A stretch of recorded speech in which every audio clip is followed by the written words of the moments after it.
desa saya itu ikut. Itu seluruh peserta yang ikut berapa Mas? Semua peserta 26 orang. Tahapan yang jenengan lalui seperti apa Mas? Mulai daftar, administrasi, terus sah atau lolos lah. Terus komputer juga mampu, terus tertulis juga dapat nilai. Nilai yang jenengan peroleh berapa Mas? 80, bawah saya 78. Berarti tertinggi dari 26 peserta ya? Iya, betul. Kenapa jenengan dalam proses ini digagalkan jadi perangkat desa? Karena pertama masalah ijazah, katakan non formal. Ya. Kan saya lulusan dari Pondok Salaf Nganjuk. Terus ijazah saya itu non formal. Lurah mintanya harus formal. Usaha jenengan sendiri untuk memperjuangkan atau ingin jadi perangkat itu seperti apa Mas?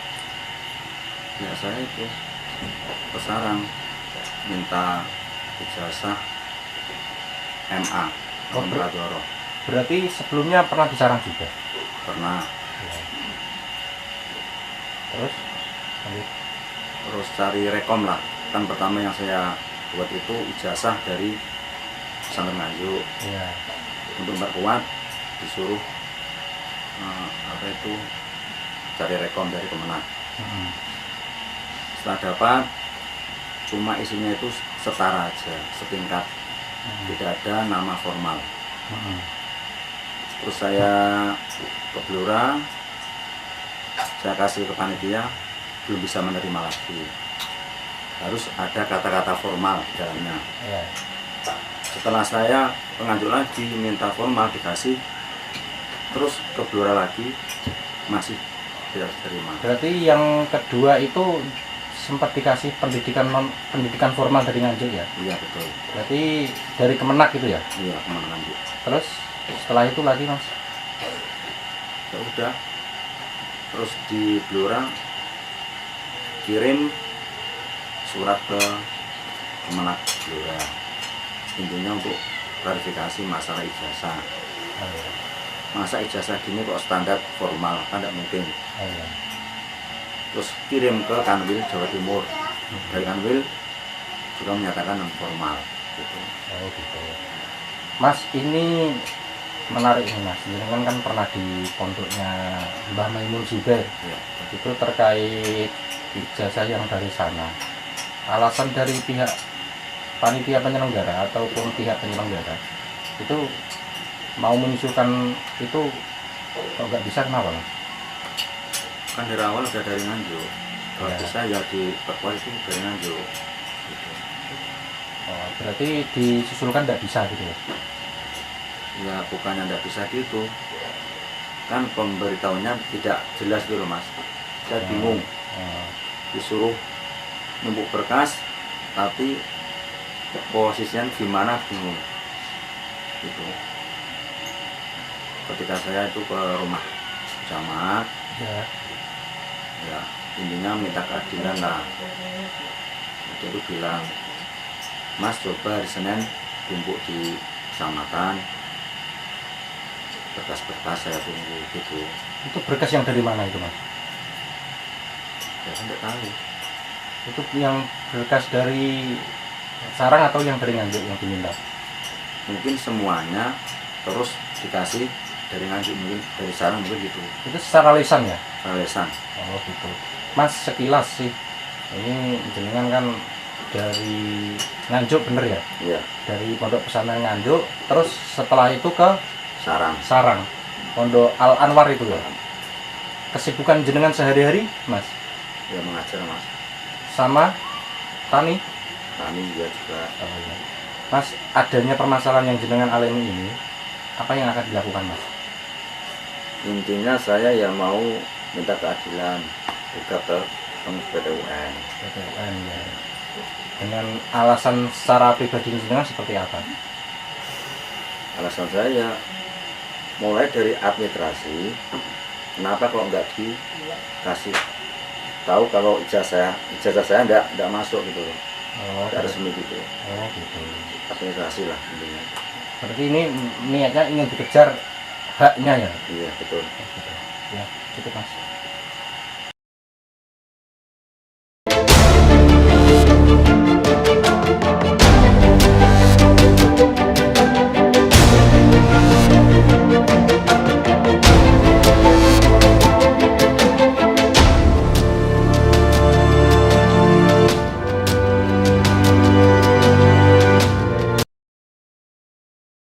Ketika itu ikut penyelesaian, kalau dia tahu mau daftar perangkat, mestinya kan ikut daftar kejar paket A, B sama C kan, biar itu sesuai kan gitu.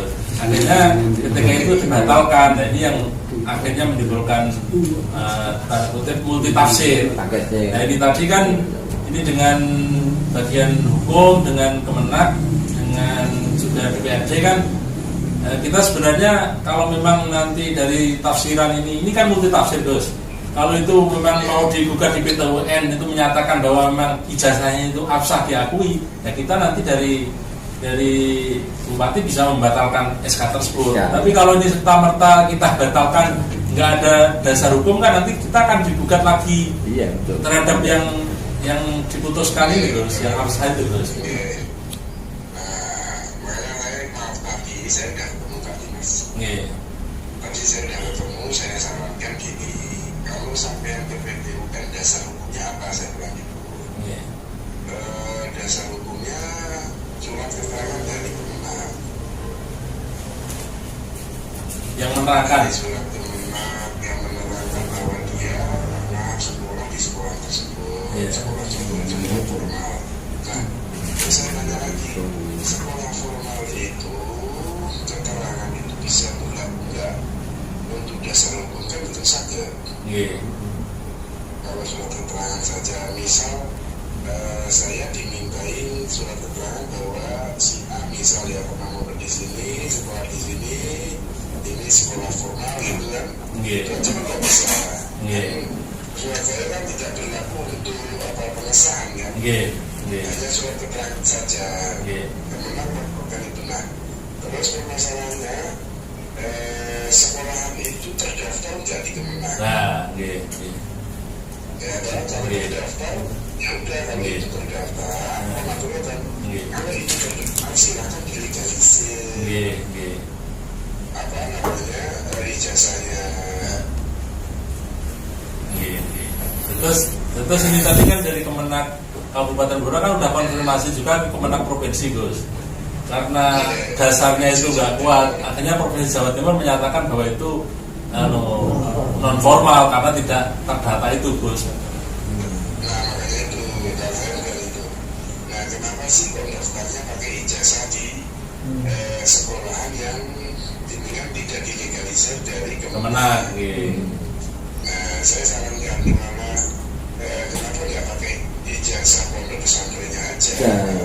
Pondok pesantren malah bisa. Kalau pondok pesantren nanti itu diakui dan disetarakan dan minta surat keterangan bahwa sekolahnya Anda itu itu di pondok kalau di pondok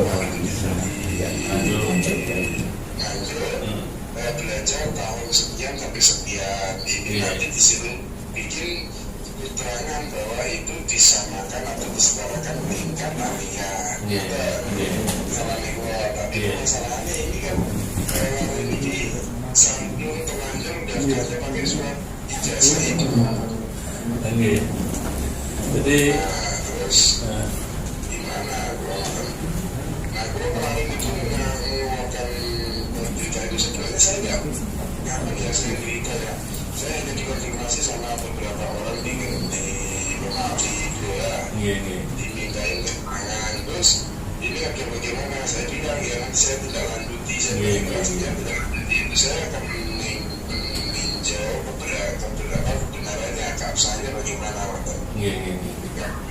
Tidak bisa dibenarkan padahal berapa ini bukan ada ijazah muhadharah pondok pesantren Al-Anwar. Nah, ini kalau pakai itu malah mungkin kaget.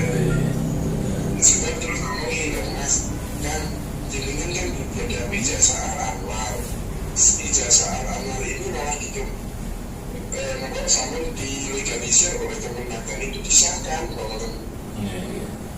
kenapa nggak daftarnya pakai ini? Ternyata dia nggak menguruskan lewat itu. Gila, ini sebagai bahan evaluasi kan saya minta untuk perbuknya kita tinjau terus memperjelas yang non formal gitu Gus. Saya kan nggak ingin juga tafsirannya bahwa kita tidak pro terhadap sebagai santri kan kita juga memberi kesempatan lah Gus. Tapi kan kita harus koridornya kan harus tetap aturan Kemenak ini, makanya Kemenaknya saya minta nanti untuk tahapan berikutnya ini kan masih banyak desa baru sekitar 5% kan Gus yang melaksanakan ini kan. Nah, yang sisanya ini tetap Kemenak Kabupaten saya masukkan tim untuk nanti Kemenak Kecamatan untuk ikut verifikasi soal ijazah ini Gus. Istilahnya ketik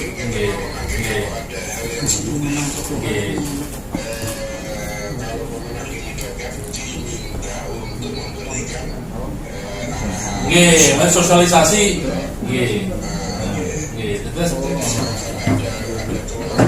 ini kok pembelajaran kami juga siap terus diangkat karena itu nanti akan memberikan pelajaran bagi kita. Maksudnya kemarin itu dia salah mendaftar aja dan kalau sarankan kita Mas jenengan bisa membuktikan bahwa sekolah jenengan ini diakui oleh Kemenak minta legalisir sekiranya jangan mengucapkan itu. Setelah itu lakukan ke PTUN. Ya betul. Ijazah ini sudah dilegalisir Kemenak yang diakui bahwa memang itu dilegalisir jangan lapor ke PTUN karena itu percuma. Saya sungkane kan judulnya santri sarang ngoten ya Gus kula. Aku ya santri sarang. Aku satu beda apa santri sarang di sini.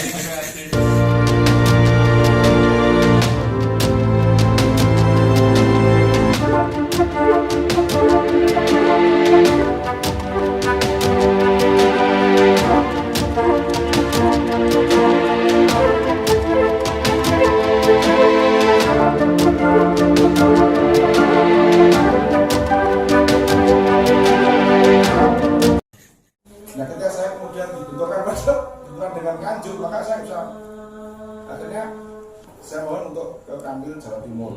Kebetulan kepala kantor wilayah Kementerian Agama Jawa Timur itu adalah mantan direktur pendidikan dunia dan pesantren yang ikut membidani lahirnya undang-undang itu.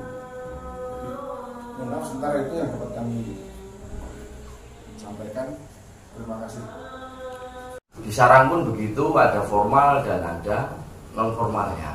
Yang non formalnya di Muhadharah, saya sendiri itu punya ijazah Muhadharah dan bisa kuliah di Al-Azhar. Karena muadalah itu yang menurut pemahaman saya itu adalah sesuai kesepakatan dari kedua pihak yang sudah disepakati bersama.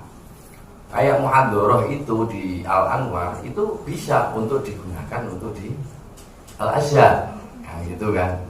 Terus untuk matoleh itu bisa di yang lain sebagainya. Artinya di Al-Azhar juga bisa.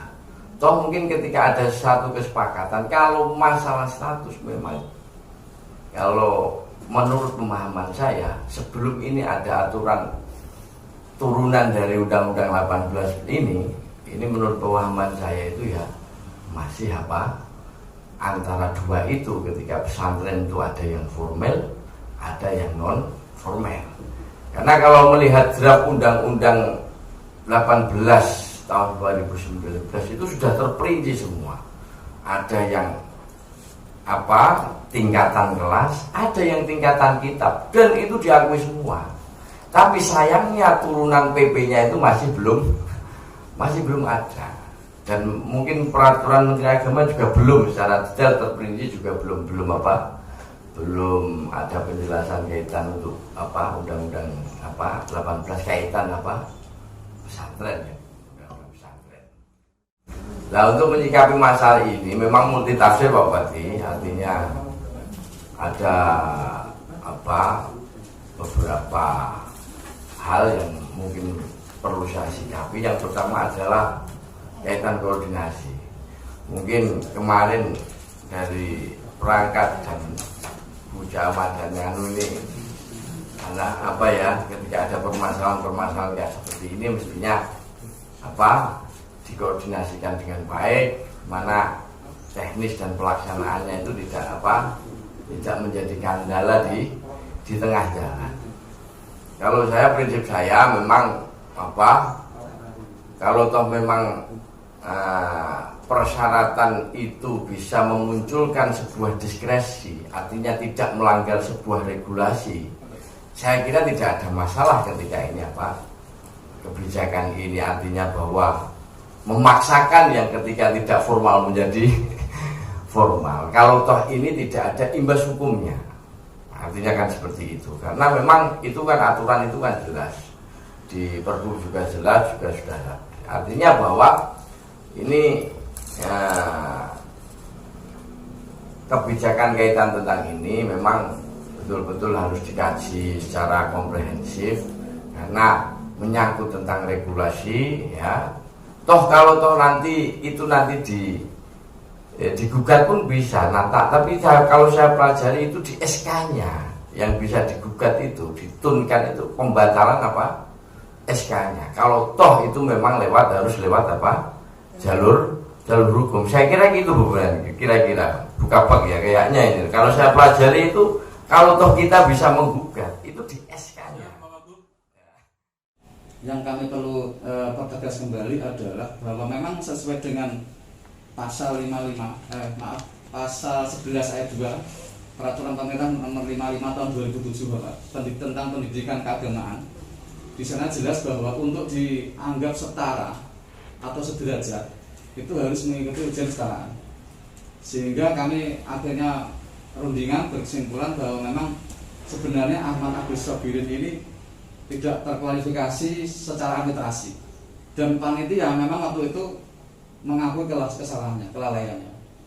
Sehingga dengan dasar pasal 27 Peraturan Bupati 36/2019 bahwa camat dalam memberikan rekomendasi harus berpedoman pada peraturan perundang-undangan, maka Bu Camat menggunakan Undang-Undang Sisdiknas, kemudian PP 55 tadi merekomendasikan kepada Kades Turi untuk mendiskualifikasi saudara Ahmad Agus Sobirin. Dan diskualifikasi ini Bapak tidak hanya kepada Ahmad Agus Sobirin, kita juga pernah mendiskualifikasi yang kedutuban ya, yang nomor 2 Pak, benar Pak, saya lupa namanya. Itu juga kita diskualifikasi Pak, karena mestinya dia itu tidak lolos passing grade, itu ternyata oleh Kades dan perangkat diloloskan ikut tes tertulis Pak. Itu sehingga kita juga diskualifikasi. Jadi diskualifikasi tidak hanya di Turi, tapi juga di desa yang lain kalau memang terbukti ada penyimpangan sesuai regulasi. Tentunya madrasah dia ini karena ijazahnya sudah setara, berarti tidak usah mengikuti ujian kesetaraan. Dulu ada pondok pesantren tertentu Pak, seperti Kajen itu, walaupun belum terbit sudah bisa mengikuti kuliah di Kudus, itu banyak sekali karena sudah ada uji, itu ada mapel tambahnya, ada umumnya ya Gus ya? Ada 3 mapel itu. Berarti beliaunya kalau sudah lulus berhak untuk mendaftarkan ke jenjang yang lebih tinggi. Tapi khusus. Berarti bisa saya simpulkan, kalau adalah itu sebelum Undang-Undang Pesantren, yang bersangkutan tetap kalau ingin jadi formal tetap mengikuti kejar paket C atau ujian kesetaraan. Iya, kalau tidak ada tambahan 3 mapel. Nah, saya melihat di sana itu kan banyak kesalahan-kesalahan, banyak pelanggaran-pelanggaran, baik dari Perbub, maladministrasi, dan pelanggaran hukum. Maka saya prihatin, kami dari Forkom, Forum Masyarakat Blora, ikut serta dalam menuntaskan kasus-kasus itu, mendampingi para peserta. Itu peserta yang gagal atau gimana itu Mas? Peserta yang gagal. Mas, tadi itu saya lihat foto jenengan sama camat dan lain sebagainya. Itu pada saat apa itu? Pada saat kami meminta untuk dilakukannya penundaan pelantikan agar dibuat klarifikasi dulu tentang bagaimana pelaksanaannya. Waktu itu salah satunya Desa Turirejo, apakah sudah dilantik atau belum itu? Itu belum, semua belum dilantik. Terus ada salah satu foto yang menyertakan beberapa peserta atau masyarakat di rumah makan. Itu keterangannya seperti apa, Mas? Oh, itu pada saat kita setelah dilantik, semua sudah dilantik, kita masuk bulan puasa, bertemu kembali untuk mengobrol, membahas masalah sejauh mana hukumnya kasus ini berjalan. Waktu itu apakah Desa Turirejo sendiri sudah dilantik? Sudah. Waktu pertemuan itu? Iya, sudah. Berarti hari apa itu, sekitar hari apa? Itu kayaknya malam mingguan. Oh, berarti Jumat itu kan pelantikan. Iya. Berarti itu hari Sabtunya ketemu jenengan? Iya. Itu ada perwakilan berapa desa, Mas? 6 desa sampai 7 desa. Itu bisa disebutkan, Mas? Antaranya Turi, Waru, Kawengan, Bacem, ya kan? Berapa itu? Turi, Waru, Kawengan, Bacem, terus Jatirejo, gimana ya, lupa ke Balong. Oh, Mas, adanya perekrutan perangkat desa ini kan ada informasi bahwasanya salah satu yang jadi polemik itu santrinya Mbah Mun. Ya. Awal mula jenengan mengawal kasus itu, apakah sudah tahu bahwasanya itu adalah salah satu santrinya Mbah Mun? Tidak tahu. Kalau itu saya tidak tahu karena kami ini kumpulan teman-teman yang gagal. Jadi saya merekrut mereka semua berkumpul menjadi satu untuk melakukan tindakan hukum. Oh gitu. Kira-kira berapa orang yang nemuin jenengan itu dulu? Banyak sekitar sekali. Berapa? Sekitar ada 30-an. 30-an, termasuk dari Turirejo itu ya? Iya, itu yang terakhir-terakhir. Adanya polemik khususnya di Kecamatan Jepon. Harapan jenengan sendiri itu seperti apa? Selaku pegiat atau aktivis atau lembaga swadaya masyarakat atau lain sebagainya di Blora, itu seperti apa, Mas, harapannya? Harapan saya bahwa jangan sampai terulang lagi rekrutmen perangkat desa yang ilegal. Saya menganggap semua ini adalah tindakan ilegal sewenang-wenang kepala desa. Walau di Undang-Undang nomor 67 bahwa mengatakan kewenangan ada di kepala desa, tapi kepala desa tidak untuk sewenang-wenang. Oh, gitu. Karena ada peran setelah BPD dan tokoh masyarakat, organisasi masyarakat yang harus diajak rembuk dalam penggunaan keuangan APBD. Khususnya harapan nih jenengan sendiri di Desa Turirejo, kebetulan kan kemarin ada salah satu dari peserta yang dari sana. Adanya polemik menyangkut atau disangkut pautnya dengan digagalnya santrinya Mbah Mun, itu seperti apa, Mas? Nah, kalau saya mendengar, setelah saya mengikuti adanya salah seorang santrinya Mbah Mun sekarang yang dijegal atau digagalkan, itu semata-mata kesalahan panitia sebenarnya. Karena lurah menunjuk panitia itu harus bisa secermat mungkin. Jadi adil. Ini asmane itu Mbak Suparjan. Madep sana aja. Namanya siapa, Pak? Suparjan. Usianya? 53. Pak, mengenai pandangan Bapak soal Agus, kesehariannya seperti apa, Pak? Kalau saudara Agus itu bagus, di masyarakat bagus, terus dia sosialnya juga bagus. Keseharian Agus sendiri itu apa, Pak? Dia guru madrasah dan petani. Oh, petani. Pak, apakah menurut Bapak si Agus itu layak enggak menjadi perangkat desa? Karena dia backgroundnya itu adalah seorang santri. Kalau menurut saya semua manusia layak, karena apa? Akan punya kesamaan. Kalau masalah ijazah itu kan formal non formal kan aturan saja. Iya. Kalau saya pendapat saya ya memang harus seorang santri ya harus disamakan supaya tidak ada diskriminasi. Terus mengenai tanggapan persoalan nih Agus, versi Bapak selaku tetangga gimana, Pak? Kalau menurut saya ya harus dikelirkan karena apa, ini kan permasalahan. Kalau permasalahan tidak dikelirkan lain hari muncul lagi. Tapi kalau menurut saya kan harus ada kesamaan, walaupun itu ijazah pondok mau ijazah formal itu harus sama, ada kesamaan kalau menurut saya.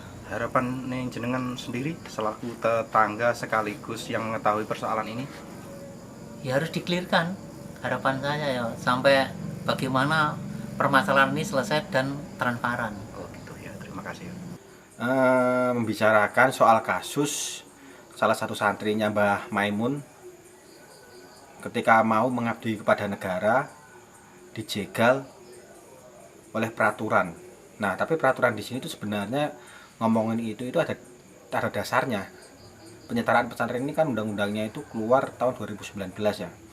Nah, di sini nih ketika ngomong ijazahnya nggak kepakai, kenapa nggak digagalkan dari awal? Malah justru ketika sudah dipilih, bahkan sudah ditandatangani oleh Pak Lurah, malah baru dijegal di sini. Nah, berarti kan di sini kan secara pengelolaan ini kan nggak beres.